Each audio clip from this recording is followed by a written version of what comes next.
Hello, Andrew Lownie. Hello. So, Andrew, what do you do for a living?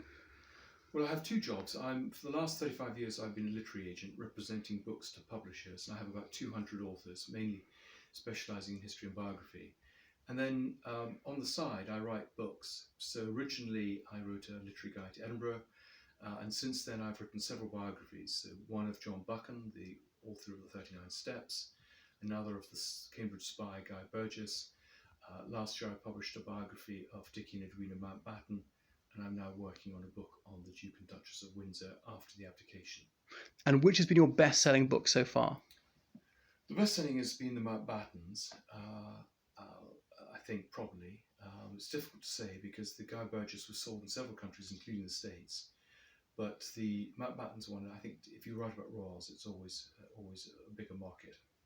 And so, what was Lord Mountbatten's main achievement? Well, he had an extraordinary career. He was in the Navy from 1914, in effect, through to 1965, where he rose to be Chief of Defence Staff. He's the only royal, really, who's had a proper career outside his royal duties. He was first a Sea Lord, he was Viceroy of India, he was Supreme Allied Commander in Southeast Asia during the war. He was Chief of Combined Operations. I mean, it's a pretty glittering career. Moreover, his military ranks, they were substantive, not honorary. Isn't that correct? Well, when he went to become Chief of Combined Operations, he was only a captain in the Navy, and they basically made him a Vice Admiral,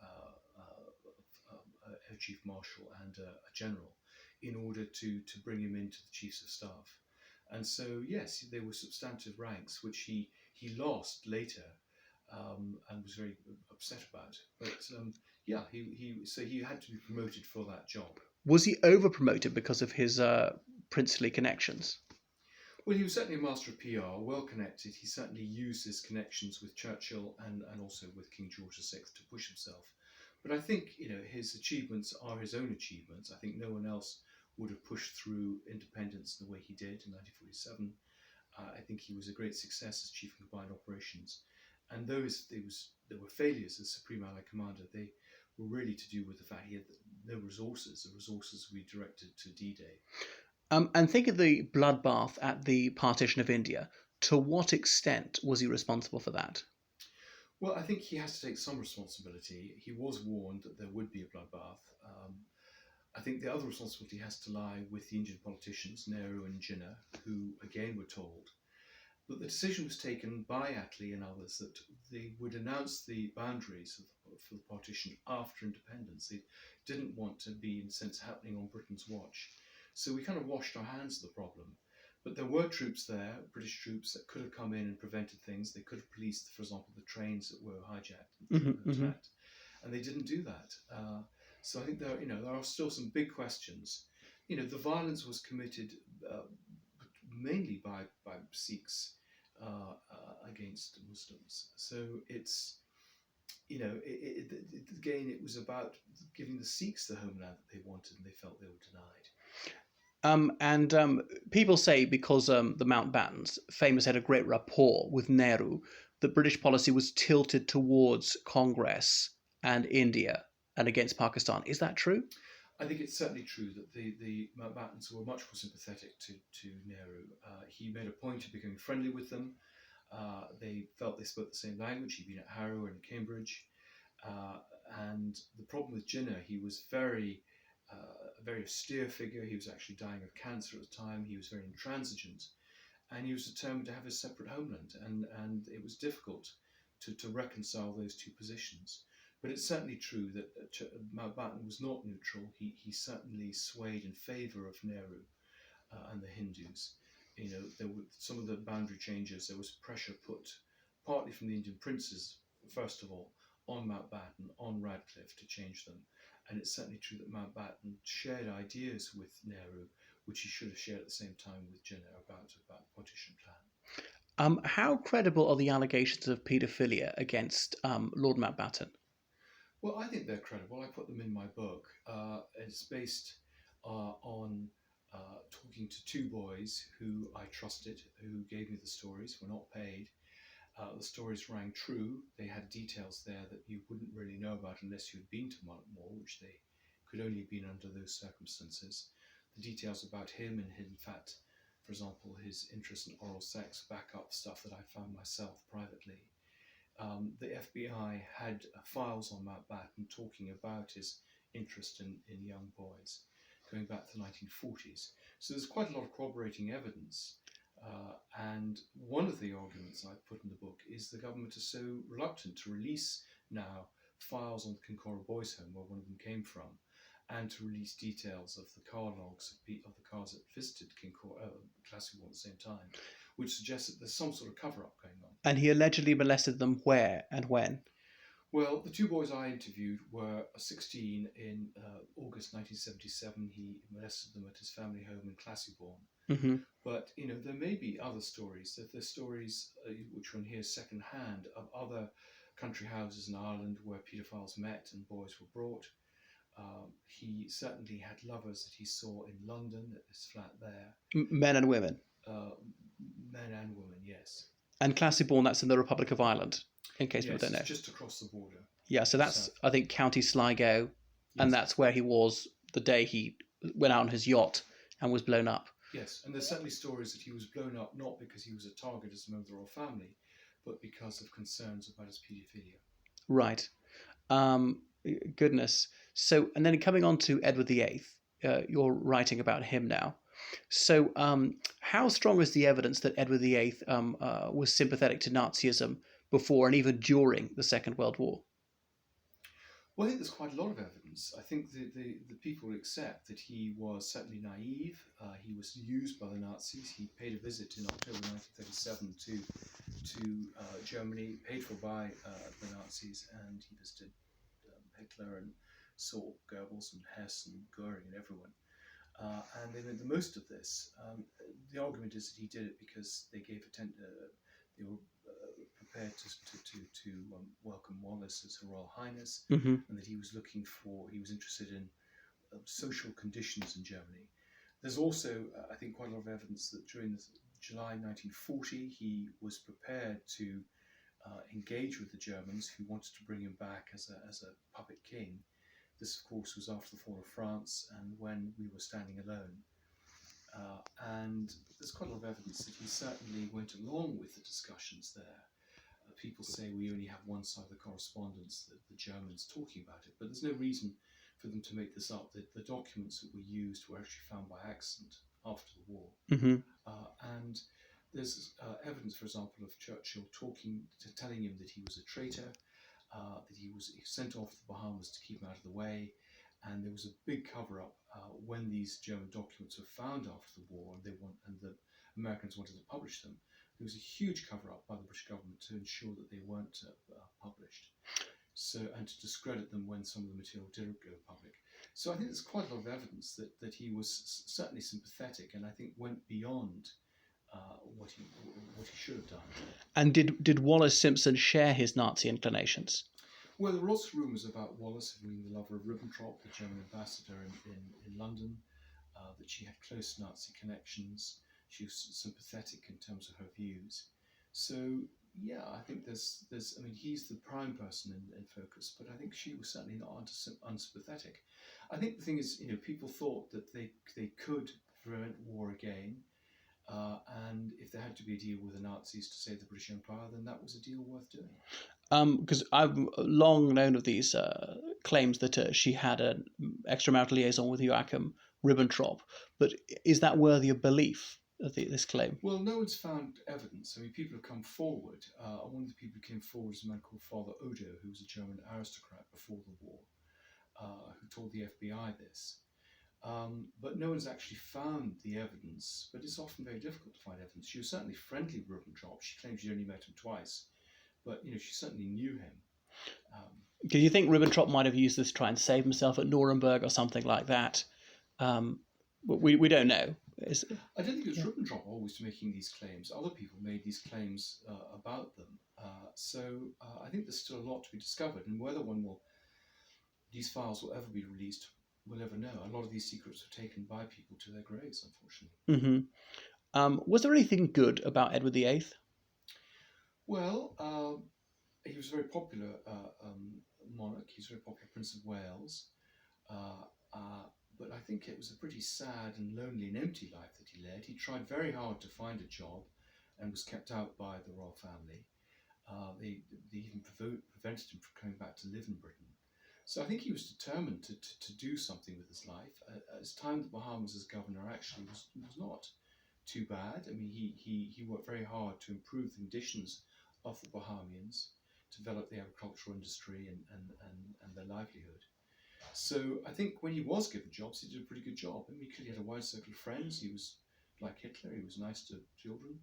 But he was clearly a very spoilt, not very bright man who had a strong sense of self-entitlement, as a lot of the royals, tend to have. That's how they've been brought up. Well, you brought it with a beautiful circularity to the present day, because there's another British prince who fell in love with an American divorcee in her 30s, and both have a sense of entitlement and not very bright. Um, how similar is the Prince Harry Meghan Markle situation to Edward VIII and Wallis Simpson? It's very similar. Exactly, you point out that not very bright prince, completely under the thumb of a much stronger woman, absolutely obsessed with them, falling out with the rest of the family. And we see, for example, the same debates over who pays for the security, about how they spoil the brand by, embracing, endorsing brands themselves, and commercialize the royal family. So there's lots and lots of parallels. A strong woman who feels she can change the royal family, and I think the problem is that the monarchy is organised a certain way, and it's very difficult to change it. So history repeats itself, first time as tragedy, second time as farce. I would like to come back to Lord Mountbatten about the Dieppe raid. Was the Dieppe raid an unmitigated disaster? Well, a lot of people died who needn't have died, but I mean, this is the nature of battles and raids. Sometimes things go wrong, which is what happened there. Some of the raiding parties were intercepted. The intelligence was poor. The tanks, they hadn't done proper testing of the tanks, so when they arrived on the Shingle Beach, they were stranded. And so basically it became a bloodbath. Yes, the planning wasn't very good. There were too many cooks there. No one took full command. Mountbatten was ostensibly in control, but Montgomery must take some blame. Churchill distanced himself from the whole thing, but Churchill knew about it. It was just a poorly conceived operation. Mountbatten's great defence was that we learnt all sorts of lessons for D-Day, and so we didn't make these mistakes. For example, we learnt we couldn't attack a port. We'd have to create our own port with these Mulberry harbours. So, in some ways you can say, yes, we wouldn't have probably learnt that lesson without this tragedy, but there were probably less painful ways of learning it. What was his greatest failing, do you think, Lord Mountbatten? I mean, in terms of things he was trying to do or his character? I think he was not always a very straightforward person. People said that if he could come down the chimney, even though he could come through the door, he'd come down to the chimney. I think Montgomery said, "You're so twisted, you're like a corkscrew." So he wasn't always very direct with people. Lots of things went on behind the scenes that I think shouldn't have happened. So I think he was mendacious, and he was called Tricky Dicky, a bit like Nixon. So I think that's probably the main argument against him. I mean, clearly he was vain. He could be very difficult and arrogant. But I don't think those are as, shall we say, shaming as the fact that he wasn't direct in his dealings with people. I see. I remember seeing an interview with him about 20 years after the partition of India, asked, is there anything you should have done differently? Did you make any mistakes at all? And he wouldn't admit to a single mistake he'd made during his viceroyalty, which... Well, that's what he was like. He didn't turn back. He always looked forward. He was very impatient. He didn't feel he got things wrong. We wouldn't admit them. I mean, he did tell one man that he had completely messed up India, a journalist, about the same time as he made that series that he talks about not making a mistake. So, but he was not a man who was introspective or reflective in any way. He tried to get the job done and moved on and didn't look back. He was a man of action. And didn't he want, it was his granddaughter to marry Prince Charles? Yes, he was a great sort of pusher. He was very keen to create this dynasty, so he pushed his nephew Philip to marry the Queen. Mhm. He certainly pushed Amanda to marry Prince Charles, his granddaughter. Partly because he thought they got on well. He wanted to encourage young people who were in love. But I think he could see that there were dynastic benefits. He was determined to create the House of Mountbatten, which in effect he did. But he helped, for example, Princess Michael and Prince Michael get married when there were problems there because she'd been married before and was Catholic. So he was genuinely interested, I think, in young people's happiness. But if there was a bonus for him, that was an extra. Do we have any idea why his granddaughter Amanda said no to the Prince of Wales? I think she realised she wasn't in love with him. She didn't want to spend the rest of her life with him. Mm-hmm. She was fond of him and liked him. But I think she realised that was it. Right, because it was after Mountbatten died, August 1979. It was 5 days before I was born, and then Prince Charles, within a year, had his relationship with Princess Diana, and I always wondered whether that reminded of mortality to hurry up to get married. I think Mountbatten was clearly a very wise shoulder that Charles relied on, and I think without that support, he was slightly bereft. I think perhaps one of the sort of supports in his life had gone, and maybe he felt he needed to settle down. He was only 33, 34 then, so it's not that old to get married. But I think there was pressure. Yes, I think perhaps Mountbatten were counselled against him, but Mountbatten famously said, "Sow your wild oats and then marry a virginal girl," and that's what Charles did. Indeed. Well, which also brings me on to the Mountbatten's open marriage. So once it became an open marriage, I think by the 30s, was it a happy one? Yes, I think it was. I think once they accepted the situation, as long as she didn't embarrass him with the royal family and with his naval career, he was happy. He had his own lover, Yola Letellier, and he was posted to Malta. He was away at sea a lot, which was one of the problems in the marriage. And she was on her travels. She didn't like Britain. She didn't like Malta. So they didn't see very much of each other, which I suspect is a success for a happy marriage. Mm-hmm. But also he was a very unselfish man and very generous in some ways, and he accepted the situation. If that would made her happy, then that and he couldn't satisfy her. But I think it's because of the unhappiness in his private life that he drove himself in his public life. Right. What's the biggest misconception about Lord Mountbatten? Gosh, that's a good question. I think one of the misconceptions is that he was a fine naval commander, which he wasn't. He was always running his ships over mines, ignoring instructions, being torpedoed, being sunk, stuff that would have had him court-martialed, but instead got him bravery awards. And presumably he got away with this stuff because he's Queen Victoria's great-grandson. Yes, he had the support of the royal family, and he had this great support from Churchill, which really helped him. Churchill had sacked his father during the war and accepted the resignation of his father as First Sea Lord in the First World War during the period of anti-German feeling, and he always felt guilty about that. And I think, therefore, when Mountbatten he saw that Mountbatten had certain qualities. He was a romantic adventurer like Churchill. He had inspirational gifts of leadership that could be used. He really pushed Mountbatten, and I think without that mentorship, Mountbatten really wouldn't have had these jobs. And I think it's one of the reasons that because he was such a bad naval commander that Churchill basically gave him these staff jobs. He should never be allowed to go back to sea again. But he got on quite well with Americans, Mountbatten, isn't that right? Yes, I think that's the other strong thing, that he was a great diplomat. Americans loved him. He loved going to America. His honeymoon was spent in America. It was a great escape for him and for Edwina. And Americans liked his approach. He was not stuffy like a lot of the British admirals. He was open and receptive. And so he brought Americans into combined operations. He worked with Americans when he was in Southeast Asia. And they felt they were on the same wavelength. So I wonder if he's like a sort of an American positive stereotype of an upper-class Briton.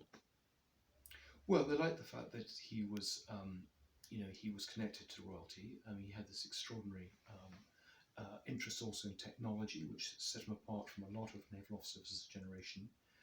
He was very easygoing and relaxed.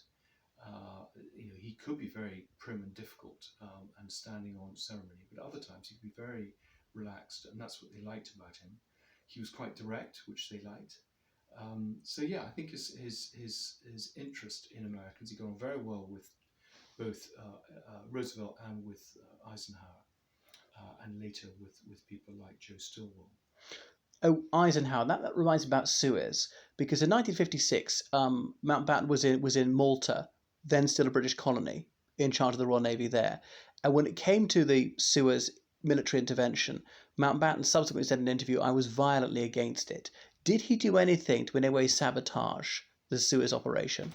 Well, he did sabotage. He was actually first Sea Lord in London during Suez, Hmm. and he threatened to resign. And talked. He was very exercised by the invasion. He didn't think it was justified. He thought it would lead to further problems and diplomatic and military problems for Britain. So he couldn't resign because he was a serving naval officer who had to take his instructions from the government. But he made his displeasure well known at the high levels of government, and I think he really spoke out in a way that lots of other people didn't speak out at the time against it. So in some ways it was a brave move, but not so brave as to jeopardize his career. Well, he was vindicated, of course. The thing is, if he lost his career, he was very wealthy because his wife was an heiress, multi-millionaire heiress. Did they give anything to charity? Yes, they did a lot for charity. Actually, they supported a lot of people. For example, I was reading only yesterday in the archives about a young boy with health problems that Edwina paid to be sent to for treatment in Switzerland. They supported people in the state very generously who worked for them. They're very paternalistic. She worked, of course, as a great humanitarian for Save the Children and St John Ambulance. So she devoted her life to charity, and he had, I suppose, over 100 charitable organisations for whom he raised money and gave his time up. But out of their own pocket, they gave some money, did they? Yes, I think there was quite a lot of money. I mean, she died in 1960, and there was 80% tax at the time. So actually, he inherited very little. Most of the money went to his daughters, 15%. He got 5%. So in fact, he was very worried that he wouldn't have enough to live off, which was not true. There was plenty of money there. But yes, they continued to give money to various organisations quietly. I mean, they supported, for example, children of people who'd worked for them that were short of money. It was all done very quietly. Oh, okay. So they weren't showing off about that. No, no. I think that's one of the good sides of them. I see. And I always wondered, why did Lady Mountbatten want to be buried at sea? Great mystery. She put it in her will before the war. She had no great interest in the sea. Um, she had very strong connections with Broadlands, where they had a house in Hampshire. And he wanted to be buried in Romsey, which is where he is. It's a strange request, and no one's really understood it. There were rumours when she died that she'd committed suicide or she'd been murdered, and her injuries were so bad that no one really should be able to see the coffin. But the fact is, she gave this request in 1939, so who knows? But there's no particular reason to think that she was murdered. Isn't that correct? Well, there's stories from quite reliable sources, but there are accounts of her death from the acting governor which look pretty reliable. It was known that she had heart problems, but her death certificate is missing. The arrangements for bringing her back are missing in the archives. So there is still some question about what actually happened. We only have the version that was given by the acting governor, Robert Turner. What would be the motive to kill her? Well, supposedly it was a jealous lover. The motive for suicide was that she'd just been dumped by Nehru. And there are accounts of her being very upset when she left India and indeed Singapore on her way to Borneo. But she would have been upset by leaving Nehru, or it could be some other factor. So we just don't know. Right. Another thing is, as we were saying earlier, it is now established that she had some sort of romantic relationship with Jawaharlal Nehru. Yes, I mean, it was a very intense relationship. Sometime when they first parted in 1948, they were writing twice a day to each other. And she would ring him, they saw each other twice a year. There are literally hundreds of letters between them. Pretty romantic letters. And she did say to Mountbatten, she left the letters to him thinking that at one point she might die, that most of them were platonic, which suggests that, were relating to a platonic relationship, which suggests that some of it was physical. And the evidence from other people, from her sister, other people who knew them, was that it was a physical relationship. And that would make sense. He was a man who had many lovers, as did she. I see. Well, Mr. Lownie, is there anything else you'd like to add about the Mountbattens or anything else? No, that's been pretty comprehensive. Thank you. Wonderful. Thank you so much. Goodbye. That's great. Thank you. Gosh. You're very welcome. That's very good. All the questions off the